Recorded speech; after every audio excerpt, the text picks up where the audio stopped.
Love it or hate it, there's one thing Nintendo has always been proficient in. They've got ideas coming out their ears.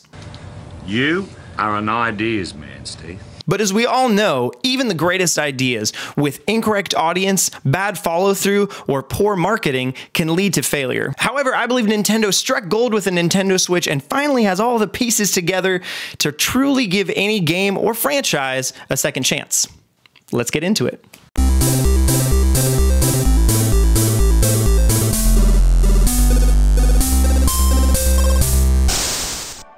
There was a time when it was posited that Nintendo has great ideas with terrible follow-through, and they should just give up on hardware and focus on making great games, following in the footsteps of Sega when they started to get crushed under the weight of their leftover Dreamcast stock. But like Square did with Final Fantasy, the Switch seemed to be Nintendo's big conceptual push that really clicked. But Parker, I hear you asking through your technology box, Nintendo has had plenty of great consoles in the past. What makes the Switch better suited for this specific conversation than all the other consoles they've ever had before? Astute observation, sir or madam. But to look into the future, we must first venture into the past and see where issues have arisen before. Let's do a flyby of Nintendo's consoles to see what worked and what went wrong. First up, the Mac Daddy of them all, the Famicom and Nintendo Entertainment System. It set a precedent for gaming consoles as they are today. It had great sales, wonderful games, and a fantastic attach rate. Next up, the SNES sold a bit less but expanded gaming horizons, and the fans ate it up. As time went on, the N64 sold even fewer copies and even started to run into issues when looking at niche genres. The multiplayer games and 3D platformers are plentiful on that console, and those games are definitely classics, but RPG fans, among others, were left fairly unsatisfied. The GameCube had even fewer sales, but its game representation felt fantastic. But this is where issues started arising, as Nintendo must have noticed that none of these off-the-wall concepts were pushing their home consoles off shelves as they had hoped, at which point they turned to the Wii. The Wii was a wonderfully fun piece of hardware, but Nintendo didn't support niche franchises, and the Wii player base didn't pick up the games that were presented to them. I believe that this combination is finally what taught Nintendo that they have some franchises that they should be afraid to put money into.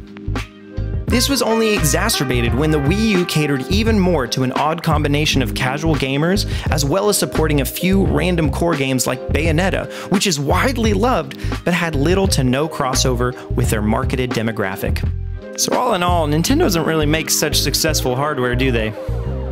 Wait a minute, that can't be right. Nintendo's put out other consoles than that.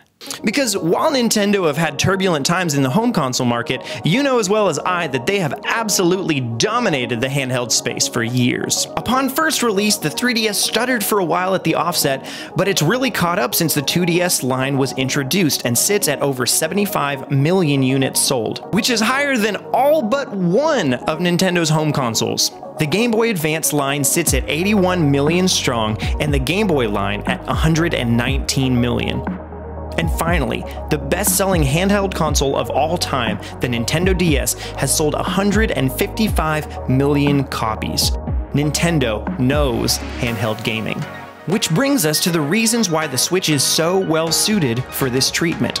I often take this particular factor for granted now, but let's be honest, how many times have you thought to yourself, man, I wish I could just play Pokemon Gold on the TV, or man, I wish I could be playing Super Mario Galaxy 2 on the road instead of on stupid TV. Or play it on the toilet. Let's play it on the toilet. Always playing it on the toilet. The Switch finally provides freedom and options that we haven't experienced in gaming before. This is an amazing place for play experiences, but not only does the hybrid nature of the Switch lend itself to more convenience for its user base, it also allows Nintendo to finally consolidate its game production efforts into just one console. Take 2013 for example. In that 1 year, we saw the release of Pokemon X and Y, Super Mario 3D World, Fire Emblem Awakening, Pikmin 3, Luigi's Mansion Dark Moon, New Super Luigi U, A Link Between Worlds, The Wind Waker HD, and a whole bunch more. Sure, this was a fun year if you had a Wii U or a 3DS. But imagine how much better it would have been if all those exclusive games came out on your one favorite console. And honestly, looking at 2019, that's about what we're looking at. This year's gonna be good. In addition, what this means is a consolidated user base for Nintendo. Now they don't need to worry about making a Fire Emblem game on console if its fans are on handheld or vice versa.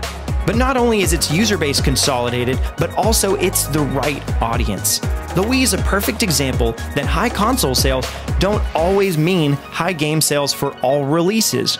Granted, the game has to be good, but the franchises that need a second chance aren't generally the easily approachable games that the Wii saw, but rather the more niche stories and experiences that could have a wider appeal if only given the chance. And looking back at it, this perfect equilibrium of genre representation, console sales, and target demographic really hasn't happened since about the SNES. As we talked about, the GameCube had great game support for awesome franchises, but was likely often passed up for a DVD-playing PS2. The Wii sold like crazy, but largely to non-gamers, at which point it was left collecting dust. Core games often undersold, and casual games skyrocketed, and the Wii U was the outcome.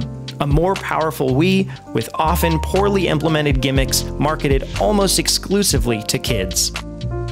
The attentive audience of the Switch, however, is founded primarily on core gamers who have been primed with such experiences as Breath of the Wild, Mario Odyssey, and recently Super Smash Bros. Ultimate, to name a few. The expectation is for greatness. Breath of the Wild set the precedent that what was old and somewhat formulaic could become new and fresh again. It's too bad we can't have this with every franchise, but we've got a fairly solid batting average, all things considered. The Switch audience, which is 50-50 male to female, with the strongest age ranges in 18 to 24, followed by ages 35 to 44, is primed and ready for all kinds of games under the sun. But what are these mysterious games that need a second chance? Maybe you're perfectly happy with leaving the past in the past and letting the future find its own way, but not me. So here's what we'll do. Alright, I'm about to list off a bunch of franchises that I think could really benefit from what the Switch is and how it's currently poised.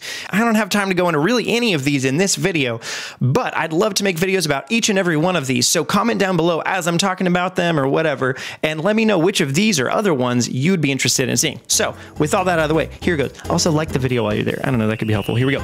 Sure, we've gotten some good sports games recently, but it's been a while since we've seen anything from the exciting franchises of 1080, Mario Sluggers, Mario Strikers, and Punch-Out! Additionally, we're also due for the high octane of Wave Race, Excite Bike, a new F-Zero, and a good Star Fox game. Lastly, the Switch is a solid RPG machine, but it still hasn't seen the glory that is Super Mario RPG, Golden Sun, the Wars series, or the extraordinarily controversial Mother series. Of course, there's a ton more games and franchises that I think deserve a second chance on the Switch, and you think deserve a second chance on the Switch, but we don't have time to go over them today. So, like I said, comment down below which of those you'd be most interested in seeing, and other ones that I forgot about, because, you know, that kind of happens every once in a while. And then also, do you think the Switch is in as ideal a position as I obviously think that it is? I'd be curious in any case. And we'll pick out some of these comments and talk about them on the podcast. In the podcast that comes out on Saturday at 4 p.m. on the Directly to You channel. But with that, that's pretty much what I've got for today. So be sure to like the video, comment down below about all that stuff we already talked about. We've got videos Tuesday, Thursday, and Wednesday. That was a weird order. At 4 p.m. Eastern time. And be sure to check back in for all of those. There's a bunch of links in the description, all that good stuff, social media, blah, blah, blah. Thanks for tuning in. Stay golden, pony boy.